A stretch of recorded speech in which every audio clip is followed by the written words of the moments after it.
Hey, what's up, Brew Crew? Clay here, and today we're taking a look at Aethermon Collect.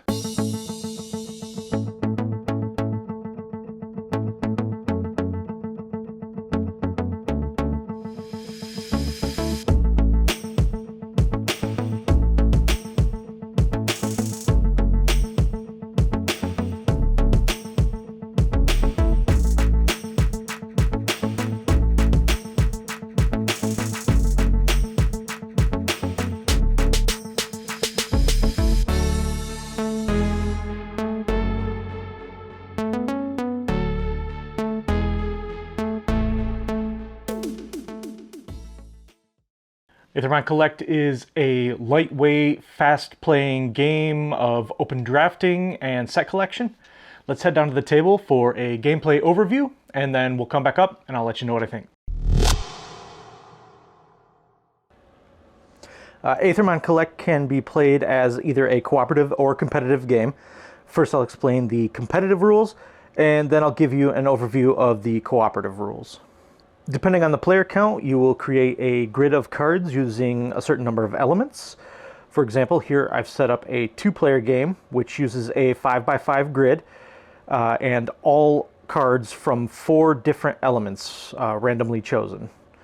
A card's element is represented by the banner color as well as the symbol on either side of the card name. In the 2- and 4-player game, the center space of the grid is left empty, and this is where you will place the group token. In a 3-player game, there is no empty space, and the last player in turn order chooses a corner card on which they will place the group token.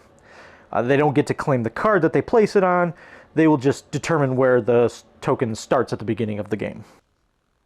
Then deal out 1 pair of artifact cards for each player in the game.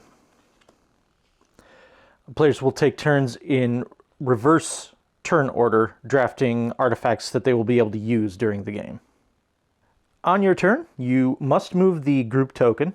You can move the token any number of spaces in a straight line, either up or down in the column or left or right in the row.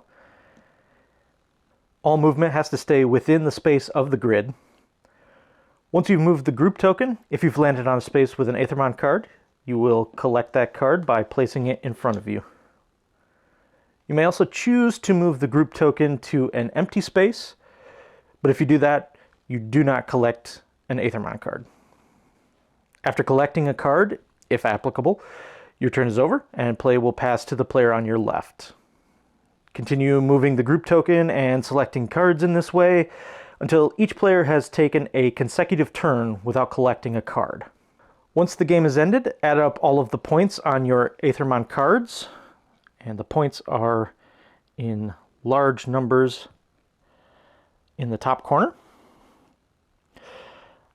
Some cards come in sets, which will be denoted on the upper right-hand side, and these will either have 2 or 3 cards per set. If you've collected all of the cards in a set, you double the point value on those cards. Add up your total points, and the person with the most points wins. The cooperative variant works very similarly in terms of turn structure, with a few extra restrictions. First off, no artifact cards are used when playing cooperatively. And if another player has selected an Aethermon card that is part of a set, no other player may collect any of the other Aethermon cards in that set. And finally, the cooperative game ends when a single turn goes by without an Aethermon card being collected. You'll add all points scored by all players together and compare them to this table to see how well you've done. And one final additional rule that applies just to the 2-player cooperative mode. After the first player has taken their turn, they will only ever be able to move the group token along the same axis that they moved on their first turn, either up or down or left or right. And the other player must only move along the other axis. All right, that's a quick overview of how to play Aethermon Collect. Let's head back up top and I'll let you know what I think. Okay, so let's start off by talking about the components. There aren't many components in this game, but the cards are decent quality, and I am becoming more and more a fan of the acrylic standees. One negative I have here is that the rulebook comes printed on individual cards. There aren't that many rules, so this isn't a deal breaker, but it can be a bit annoying when you're trying to go back and reference the rules and now they're scattered all over the table in no particular order. I would have preferred to see a regular printed and stapled rulebook. Aside from that though, the components are pretty good and the artwork is very charming.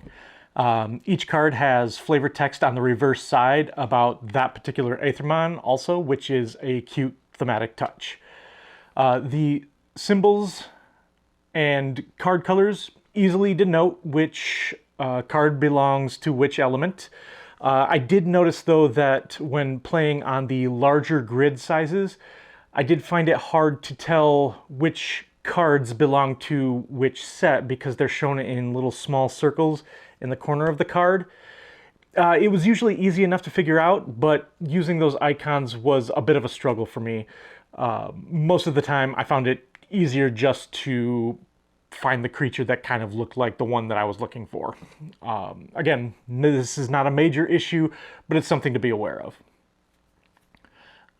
Now, moving on to gameplay, this is a lightweight game, but there's actually a fair amount of strategy, particularly in how you move the group token around the grid. A lot of times in drafting games, you can hate draft to stop your opponent from taking something that they need, and you can still do that here, but now you also have the option to move the group token in such a way that they won't be able to move to the card that they need.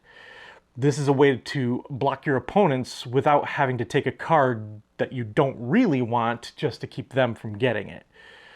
This simple mechanism also makes the cooperative variant pretty interesting because in that you are not allowed to take a card if someone else has a card in that same set.